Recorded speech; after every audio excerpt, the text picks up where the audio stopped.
परमात्मा का जय गुरुदेव नाम किसका परमात्मा का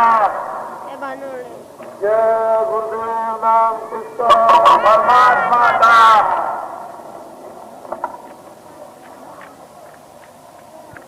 नर नारियों, बच्चों बच्चियों, आज की घड़ी बहुत ही पवित्र और पावन, ये बड़े अच्छे दिन उस परम पिता परमात्मा ने हम सब लोगों को दे दिए। खुदा की बड़ी मेहरबानी, उसने अपनी मेहरबानी से ये समय सब लोगों के लिए मुबारक और मुफीद दिया। ऐसे अच्छे समय से सब लोगों को फायदा और लाभ उठाना चाहिए। तमाम हिंदुस्तान के इंसानों और मनुष्यों को फकीरों और महात्माओं के कदमों में चरणों में जाना ही पड़ेगा। जब तक इंसान कदम पोशी मुर्शिदों के चरणों में कदमों में नहीं करते, तब तक वो कुछ नहीं पा सकेंगे। जो रास्ता फकीरों और महात्माओं ने पहले से तैयार किया, उसी रास्ते से उसकी मेहरबानी और दया मिलेगी और उसी रास्ते से हम पवित्र और पाक होंगे। जब तक हमारा मन दिल पाक और पवित्र नहीं होता, तो तब तक हम अपने दिल और मन को भगवान और खुदा की तरफ नहीं ले जा सकते। जब तक रूह और जीवात्मा पवित्र निर्मल नहीं होगी, इसकी आंख नहीं खुलेगी। इसलिए इस मेहरबानी और दया को पाने के लिए हमको किसी न किसी फकीर और महात्मा के पास इसलिए जाना होता है कि उसने भगवान का दर्शन, खुदा का दीदार किया। वो इस शरीर में उसका संदेशा देकर आते हैं। उनका बराबर संबंध उस परमात्मा से रहता है। हर रोज खुदा के दरबार में हाजिर होते हैं और उसके पैगाम को लाकर इंसानों को सुनाते हैं। यहाँ के इंसान मनुष्य किसी भी लफ्जों में उनको समझे, पैगंबर समझे, अवतार समझे, महात्मा समझे, महान आत्मा समझे, फकीर समझे, मुर्शिद समझे, गुरु समझे, आचार्य समझे, पथ प्रदर्शक समझे, रहनुमा समझे, जो इनकी इच्छा हो, अपने अपने भाव, मोहब्बत और प्यार में कुछ भी कहें, मकसद और मतलब सबका एक ही। इसलिए हम सब लोगों को इस नियामत और धन को पाने के लिए जो दरबदर चारों दिशाओं में सोच करनी पड़ती है, ऐसे कई अड्डे, जमघट, जनसमूह, समुदाय या पर्व जगह जगह लग जाए तो सभी नर नारी ये लाभ अपने जीवन का और अपनी जीवात्मा का उठा सकते हैं। नहीं तो ये जीवन व्यर्थ, बेकार, बेमतलब, कोई काम में नहीं आता। खाना पीना जानवर भी करते हैं, इंसान और आदमी करता।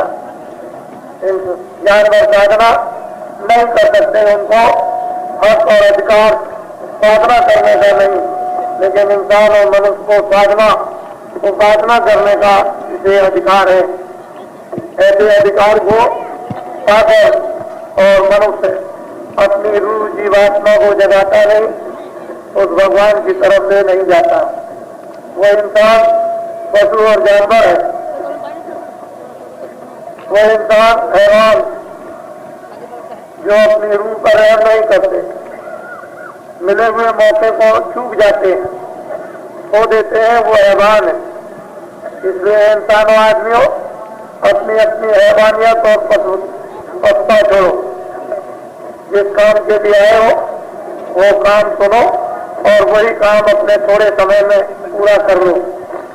ये जीवन सार्थक सफल हो जाएगा, सामने आ जाएगा और जन्म जन्म के लिए जन्म मरण से बच जाओगे। दोजख नरकों की ज्वालाओं से छूट जाओगे। नहीं तो फरिश्ते और जमदूत इस तरह की मार दे रहनी, उनको जरा भी दे नहीं, ऐसी मार लगाते हैं कि रूहें चीखती चिल्लाती हैं, जीवात्माएं तड़पती हैं, वहां सुनने वाला कोई नहीं। ये जिस्म मनो शरीर किराए का मकान है, मकान मालिक ने थोड़े दिन के लिए दे दिया। जब समय पूरा हो जाएगा तो न बच्चे को छोड़ना, न जवान न बुढ़े को, और समय पूरा होते ही हुक्मनामा फरमाना, वारंट लेकर फौरन पहुंच जाएंगे सिपाही, मेरे मकान को खाली करो। वो अमीर गरीब बादशाह हिंदू मुसलमान किसी को नहीं, वो जिसका समय पूरा हो गया उसी को 1 सेकंड के अंदर इस जिस्म और मकान से मन को, बुद्धि को, जीवात्मा रूह को निकाल के बाहर।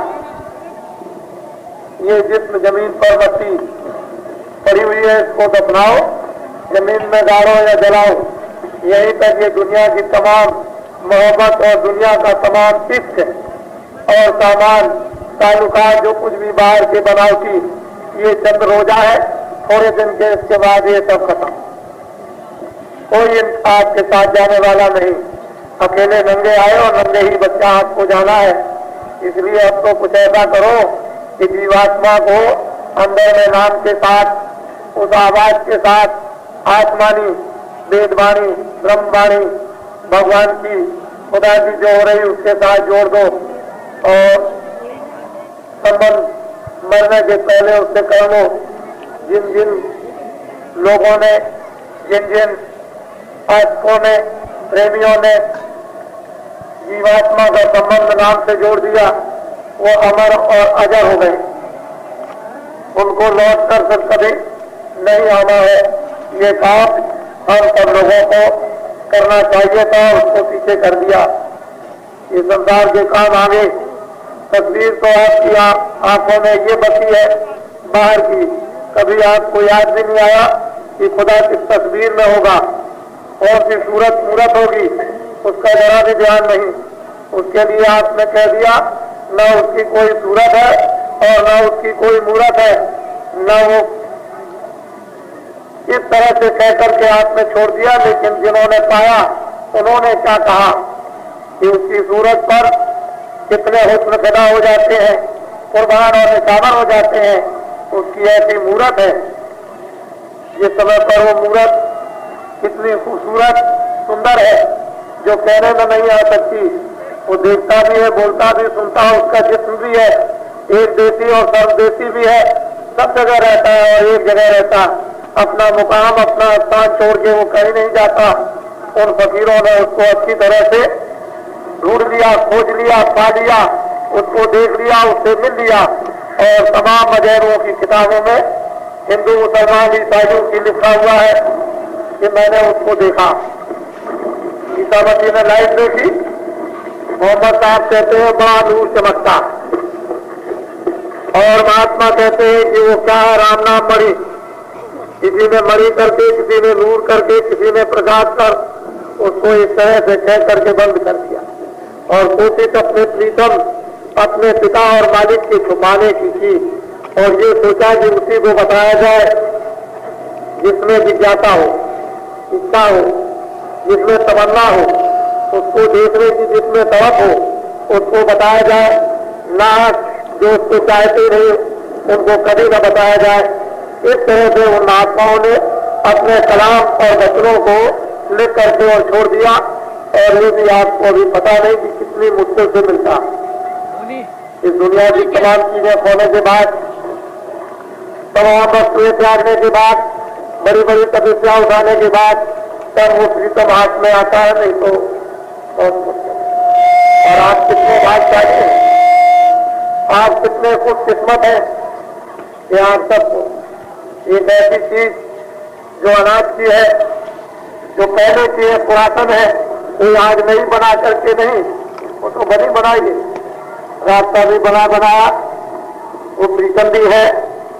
जिस रास्ते से आए वो जीवात्मा भी वही पुरातन है, गंदी हो गई, उसकी सफाई करा दो गंगा जल में,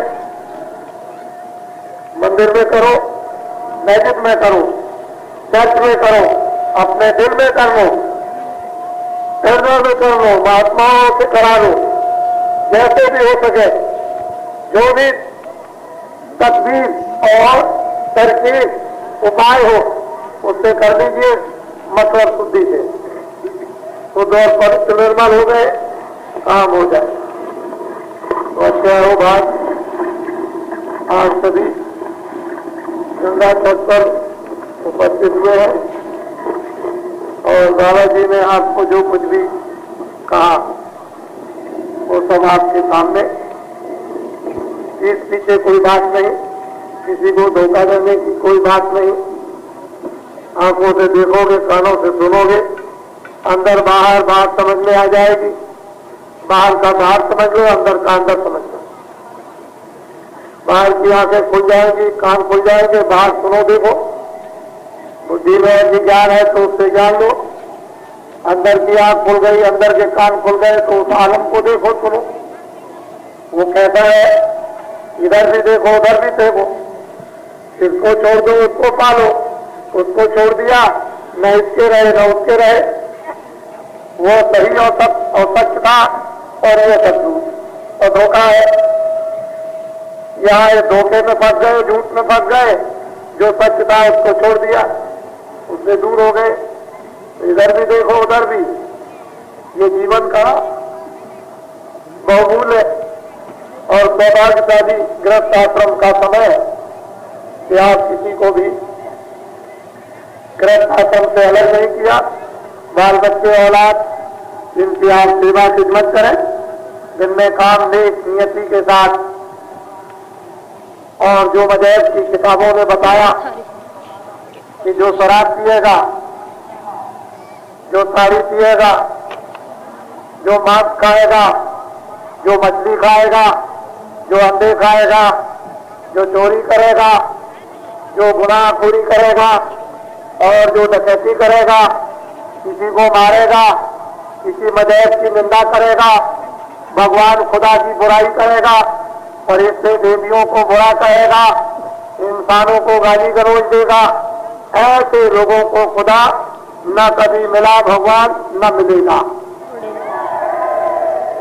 ऐसे लोगों से खुदा, भगवान, फरिश्ते और देवता लाखों करोड़ों को दूर है। इसलिए शराब मत पियो, उसे पाना है, जीवात्मा को पहुंचाना है और मुसीबतों विपदाओं से बचाना है। जन्म मरण की उस ज्वाला से उसको अलग करना है।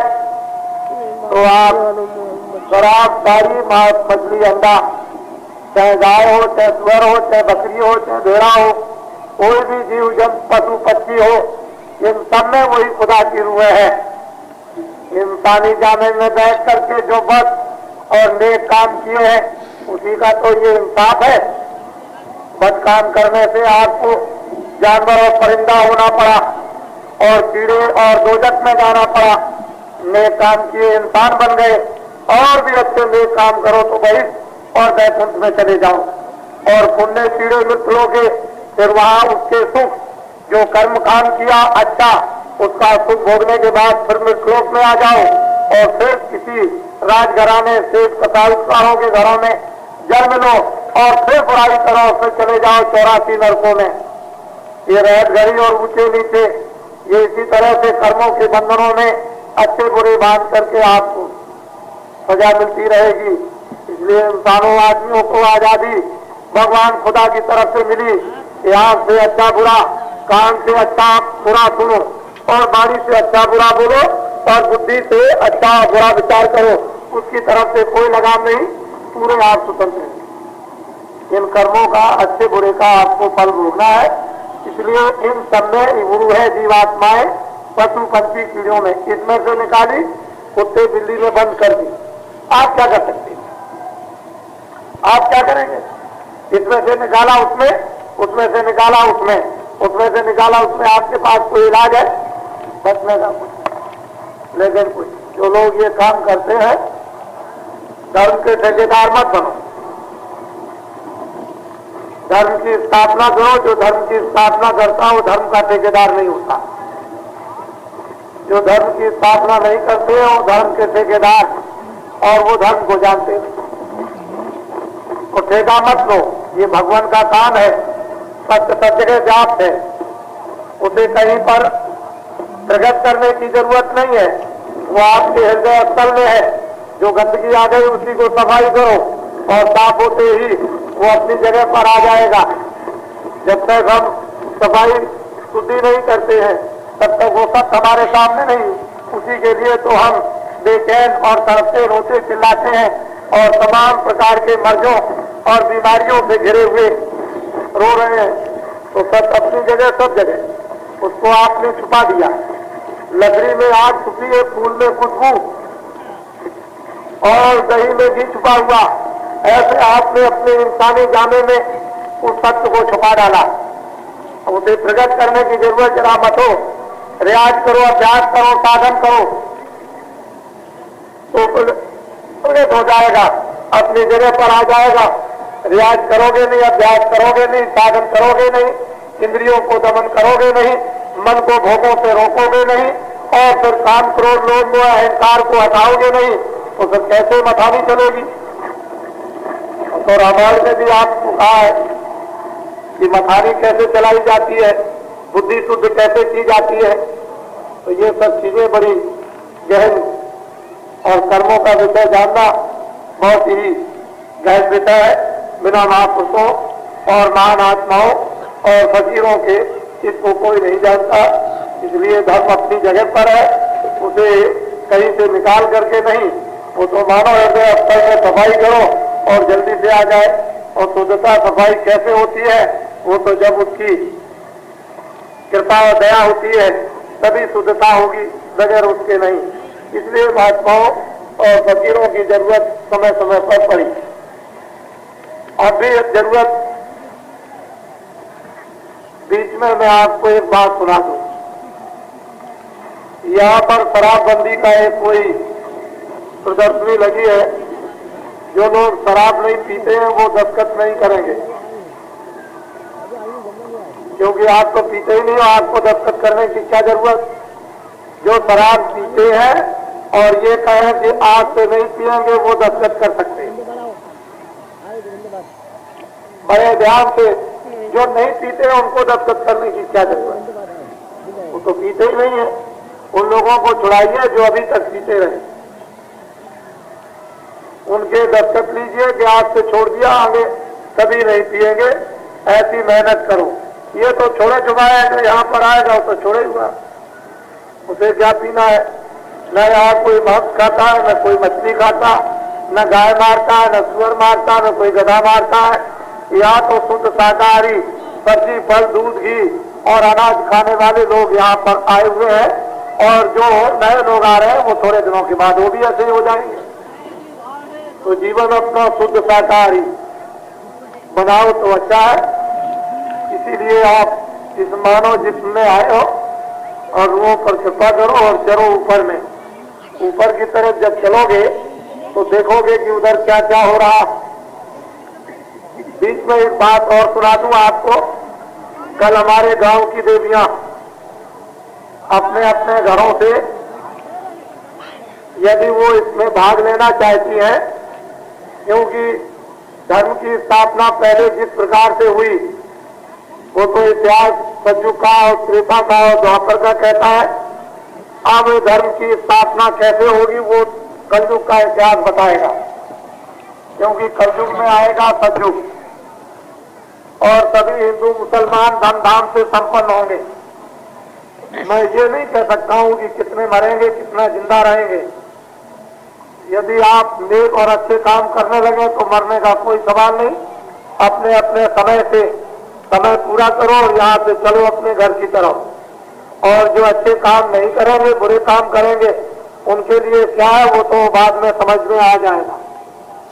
तो धर्म किन से जगेगा वो मैं आपको थोड़ा सा इशारा करना चाहता हूं। यहाँ तो देवियां इतनी हैं इस मैदान में कि जितने काशी में आदमी नहीं, इतनी देवियां यहाँ। लेकिन गांव की देवियों को भी अवसर दिया जाता है कि कल सुबह अपने अपने काम करने के बाद 10 बजे यहाँ पर इस मैदान में देवियां आ जाए। और देवियों का काम एक है फेरी, बम भोले काशी विश्वनाथ बम भोले शंकर जी को जगाने की समाधि से एक फेरी निकलेगी परिक्रमा की।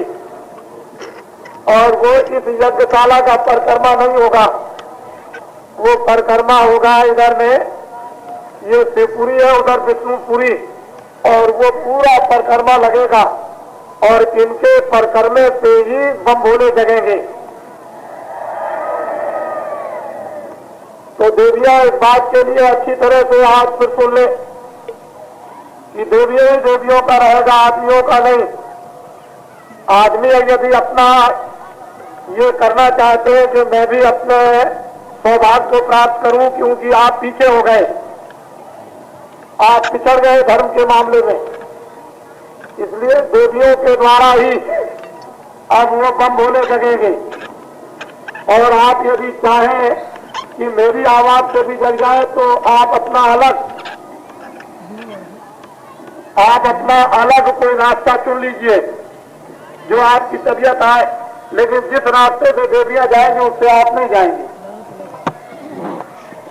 और पूरी देवियों का और काफी बातें और गांव निवासी उनको ये इतना दी जाती है कि देवियों को आकर के जो देख ले जो उससे बम भोले को जगाने जा रहे हैं, वो इनको आंखों से अपनी देखे, कल के अपने काम काजों को बंद कर दे, अपनी अपनी खिड़कियों पर बैठ जाए और जरा देख ले कि बम भोले कैसे जगते हैं।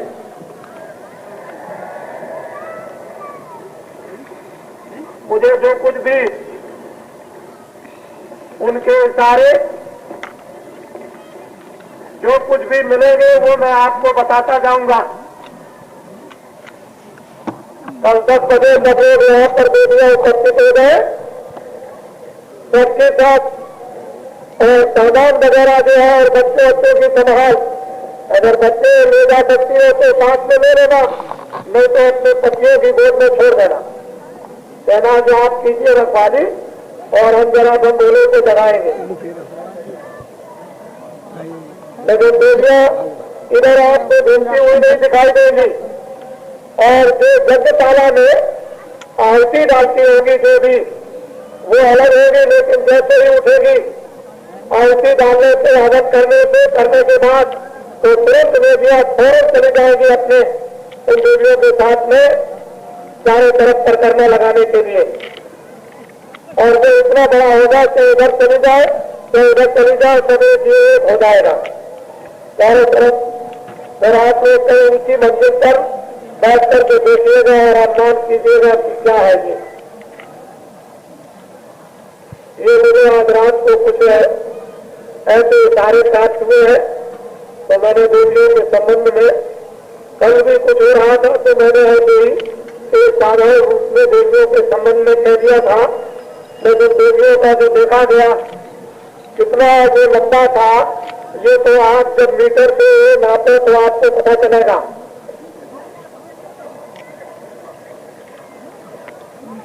और सभी लोग इसमें मोहब्बत और प्यार से भाग ले। ये दौलत सबकी है, किसी की एक की नहीं।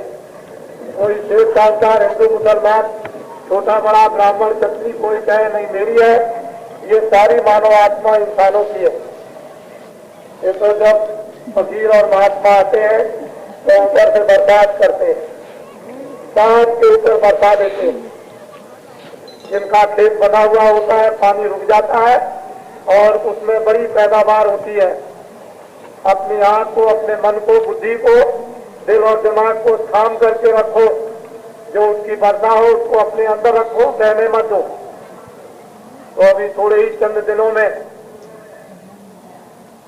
आपको अपने अंदर स्वयं ही खुद ब खुद मालूमात हो जाएगा। इसमें धोखा देने की क्या जरूरत आवश्यकता है।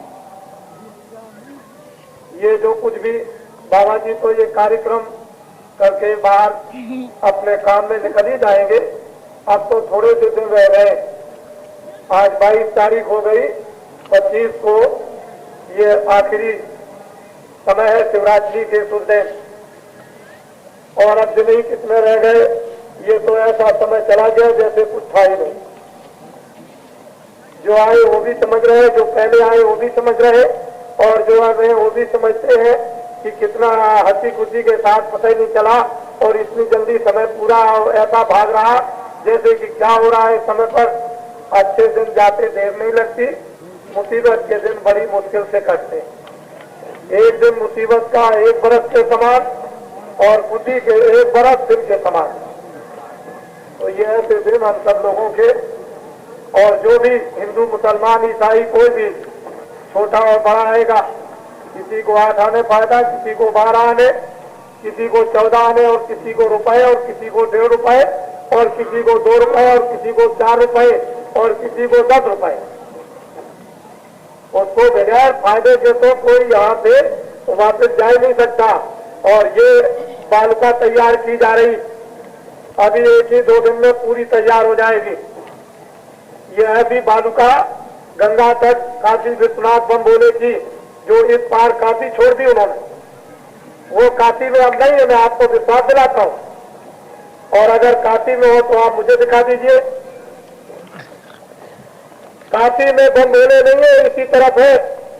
मैं ये नहीं जानता हूं कि इनको देवियां चुरा के ले जाए आदमी, लेकिन ये मैं जरूर जानता हूं कि भगवान भक्त के बस में होते आए। खुदा आंखों के बस में होता है। खुदा जो है वो आंखों के पीछे पीछे चलते हैं। भगवान प्रेमियों के पीछे पीछे रहते हैं, जिधर प्रेमी जाते हैं उधर ही। तो मैं ये नहीं जानता हूं कि ये किधर चले जाए, लेकिन ये मैं विश्वास दिलाता हूं कि काशी में नहीं है। ये गंगा के इस पार इस तट पर है काशी विश्वनाथ बम बोले। ये मैं आपको विश्वास दिला देता हूं 11 दिन के लिए। 15 तारीख से 25 तारीख तक तो यहाँ है, और फिर अगर इन्होंने जगा दिया और कहीं रम गए इनमें, तो मालूम में किधर चले जाए ये मैं नहीं कहता। ये उनकी बुद्धि की बात। लेकिन ये बात मैं आपको बता देता हूं, इतना बड़ा जन समुदाय नर नारी बच्चे बच्चियों का आपको इस काशी में तो कभी दिखाई दिया नहीं होगा। और खास करके इस रेती में यहाँ पर 1-2 दिन की 1 घंटे की बात होती तो कुछ कहा भी जाता। यहाँ तो सब तूफान आते हैं, पानी बरसते हैं, लेकिन ये सब के सब उसी तरह से जैसे शहरों में लोग मकानों में रहते हैं वैसे ही पड़े हुए। और जिसकी यहाँ मृत्यु होगी, ये किराए का मकान जिसका वहाँ खाली होगा वो उधर जाएगा, उस तरफ जाएगा, वो मुबारक है, और भाग है उसके जिसका समय इन दिनों में उसका यहाँ पूरा हो जाए। कितना उसका बड़ा ऊंचा भाग है, चाहे बच्चा हो, चाहे बच्ची हो, चाहे जवान हो, और चाहे बुढ़ा हो। लेकिन इस रेती पर इस कार्यक्रम में जिसका शरीर छूटेगा उसके कितने ऊंचे भाग होंगे ये तो भगवान जाने। यहाँ बाबा जी ने जो कुछ भी कहा वो सब आपके सामने है, सब सामने हो जाएगा।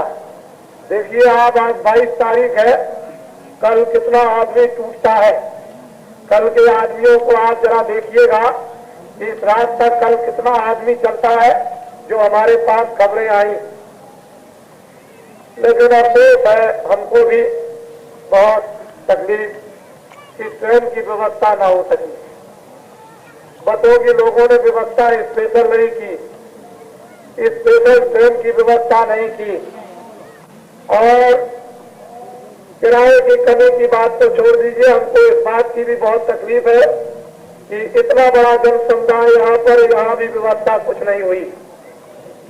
लेकिन हम अपने काम में पक्के और पूरे हैं, क्योंकि यहाँ परीक्षा की घड़ी का सामान तैयार करने आए तपस्या, इसलिए हम उसको बुराने नहीं कुछ मानेंगे। जो सब करते हैं वो जैसे भी पैदल आए, 2 दिन मुसीबत उठा करके आए, गाड़ी छूट जाए न मिले, उसके बाद तीसरे दिन चौथे दिन आए, घर से निकल पड़े होंगे।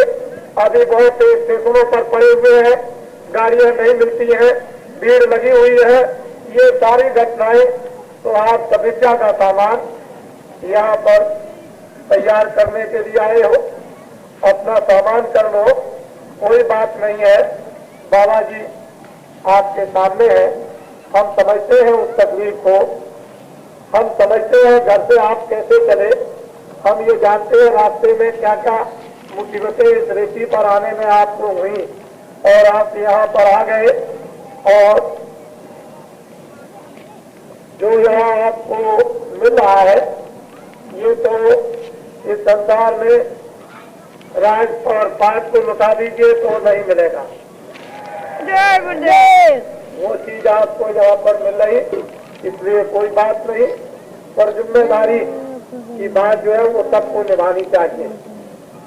हिंदुस्तान के सभी लोग, सारी संस्थाओं के लोग, सारे मजहबों के लोग इकट्ठे हो जाए, लेकिन इतना जन समुदाय इस जंगल में ऐसा इकट्ठा नहीं कर सकते हैं, वो आपके सामने उपस्थित है। ये है भगवान की कृपा, खुदा की मेहरबानी, ये उसकी कशिश है, ये खिंचाव है, दया होने वाली, मेहरबानी होने वाली, परिवर्तन होने वाला, कुछ होने वाला है देश के अंदर। आप सब हम तो आज कुछ और सुनाना ही चाहते थे, लेकिन जब तक समय पूरा हो गया, अभी थोड़े समय के बाद इधर में बातों का एक बहुत ऊंचा बना हुआ है टावर सा, वहाँ मैदान, वहाँ आपको भगवान का गोपनीय आपको भेद खुदा का आज आपको बताया जाएगा। जो चाहते हैं कि मैं भी कुछ कर लूं और देख लूं, बस उसी प्रसन्नता के साथ जो भी नर नारी चाहे वहां पहुंच जाएंगे। मैं उनको 1 घंटे में सब बताकर, कुछ दिखाकर, कुछ सुनाकर, कुछ समझाकर, फिर अपने अपने घरों में काम, बच्चों की सेवा, और जब कोई काम न हो तो चारपाई पर रजाई ओढ़ के, कम्बल ओढ़ के 10 मिनट, 15 मिनट, 20 मिनट, आधा घंटा सच्ची इबादत, सच्चा भजन भगवान का करो, तो धीरे से अंदर का सारा राज एकदम खुलकर सामने आए और जीवात्मा रूह जाग जाए, और अंदर के अंदर ही जो बड़े बड़े देश, बड़े बड़े लोग, ये सब आपको अंदर के अंदर ही दिखाई देने लगे। हूर और परियों का जलवा आपके सामने, देवी और देवताओं का आने लगे। इस कमाई को और कमाई करते हो आप 24 घंटे, 22 घंटे कमाई शरीर रक्षा के लिए और 2 घंटे आत्मरक्षा के लिए कुछ कमाई कर लो। कमाई का मतलब भजन, भजन का मतलब उसके दरवाजे पर बैठना और अपनी जीवात्मा को बैठ करके दरवाजे पर खटखटाना और दरवाजा खोल लेना और उसके अंदर प्रवेश हो जाना, इसको कहते हैं भजन। अगर ये भजन आपने सच्चा कर दिया तो काम आपका बन जाएगा। आंखों के ऊपर में क्या गुलशन और गुलजारा खिला हुआ है, क्या दृश्य है। जब आंखें उठेगी, पर्दा हटेगा तो पर्दा नसीब मिलेगा। वो जो बोका ओढ़ रखा है आपने, उसको हटाओ और अंदर उस पर्दे नसीब को देखो, नहीं तो बच्चा कुछ नहीं होगा। तो मैं कुछ पूछूंगा,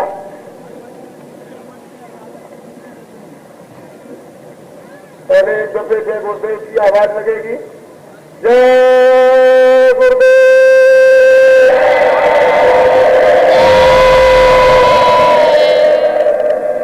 जय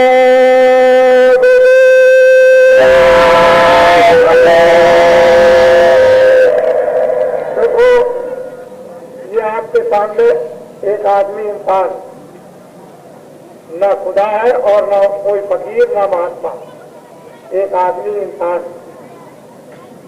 न हम हिंदू है न मुसलमान न ईसाई, हम एक आदमी। जो आप में जीवात्मा रूह है वो मुझ में भी जीवात्मा रूह।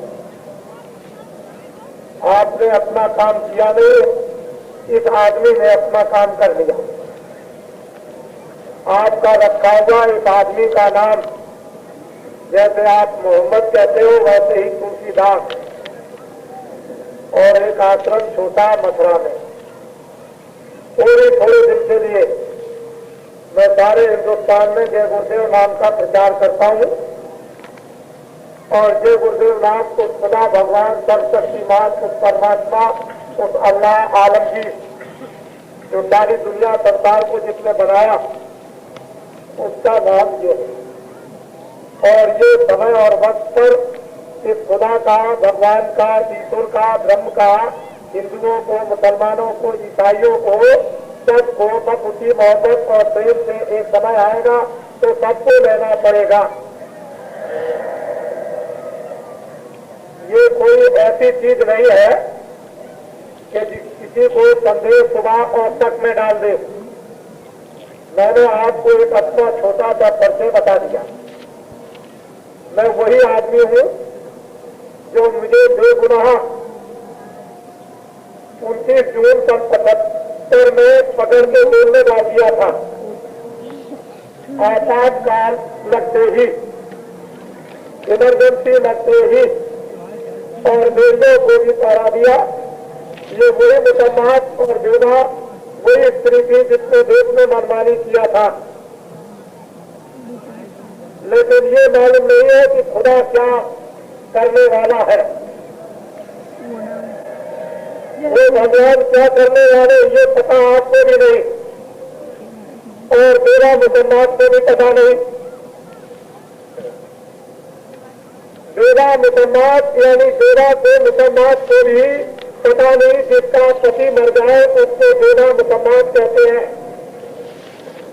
उसको भी मालूम नहीं कि क्या होने वाला है उसकी तरफ से, और उनके संगी और साथियों का क्या होने वाला है ये उन संगी साथियों को मालूम नहीं। बाबा जी बेकसूर, और अब क्या है, और वो बात अब होने वाली नहीं। अब तो बच्चों नर नारियों 3 करोड़ को अभी इस समय, और 31 मार्च 80 के हम समय तक 10 करोड़ नर नारी बाबा जी के फॉलोअर, मुरीद जिनको कहते हैं प्रेमी, वो हो जाएंगे तैयार। उसी समय आगे पानी और ठंडी में कुदाने की परीक्षा, और तुरंत एक आदेश इनको दिया जाएगा। और माँ बाप के साथ में 4 बच्चे, 20 करोड़ वो और 10 करोड़ नर और नारी, तो 30 करोड़ हो गए बाबा जी के। वो जो बच्चे होंगे वो भी 20 करोड़ बाबा जी के, और 10 करोड़ ये उनके माँ बाप, 30 करोड़ हो गए। कब हो जाएंगे? 31 मार्च 80 के अंत समय तक। समझ रहे? नहीं, अभी आपने कुछ नहीं समझा। अभी आपने ये समझा है कि वहाँ हिंदू, मुसलमान और ईसाइयों या और ग्रामीणों की देवियां आती है, तो जरा गंगा जी के किनारे चलो मजाक करें। अभी ये समझा लोगों ने, तो आइए आप जरा मजाक करके तो देख लीजिए बहु बेटियों से,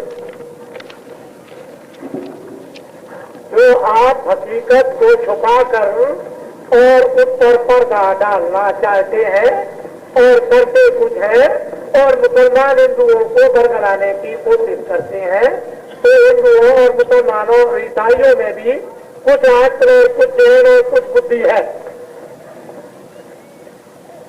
यहाँ जो काफी नेपाल डेरा मचाया था, यहाँ शुरू में इन बच्चियों को छेड़छाड़ की थी। लेकिन बाबा जी को जब मालूम हुआ तो तुरंत लोगों को आदेश दिया कि पूरा इंतजाम। अब जरा आज खेल के तो देख ले किसी को।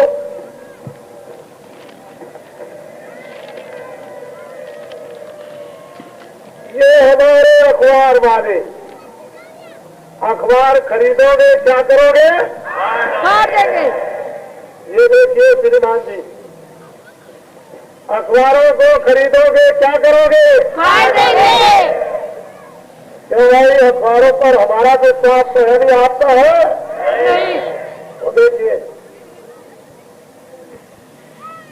1 करोड़ तो प्रतियां हिंदुस्तान में सब अखबारों की नहीं निकलती, और 3 करोड़ बाबा जी के फॉलोअर अभी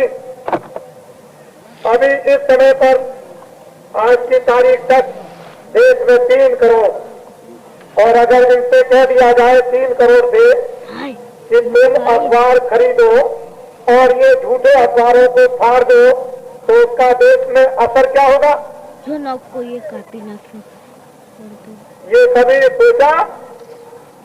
आपने चरित्र गिराया, हिंदू मुसलमानों को लड़ाया, कोई बात को सामने आने नहीं दिया, और झूठा आपने बताया, कुछ था कुछ कहा, इस तरह से सच्ची चीज आने नहीं दी। ऐसे लिए आपने दुनिया के तमाम लोगों को गुमराह किया। उसका असर आप समझते थे कि बाबा जी पर भी पहुंच जाएगा, तो बाबा जी पर आपके अखबारों का कोई असर नहीं। ये जितने यहाँ पर उपस्थित हैं इनके ऊपर कोई असर, और कहिए तो मैं इनको हुक्म देकर, इनको आदेश देकर देश में दिखा दूं कि आपको पढ़ने को अखबार नहीं मिलेगा। जय गुरुदेव। अभी आप समझते क्या है कि क्या होने जा रहा? कल जरा देवियों का एक आप यहाँ पर एक जुलूस देखिए। अगर कुछ जानना चाहते हैं तो कल यहाँ 10 बजे उपस्थित हो जाइए, और देवियों का केवल एक जुलूस देखिए कि अगर आदमियों से ज्यादा मैं काम करती हूँ तो आप उनको बताइए।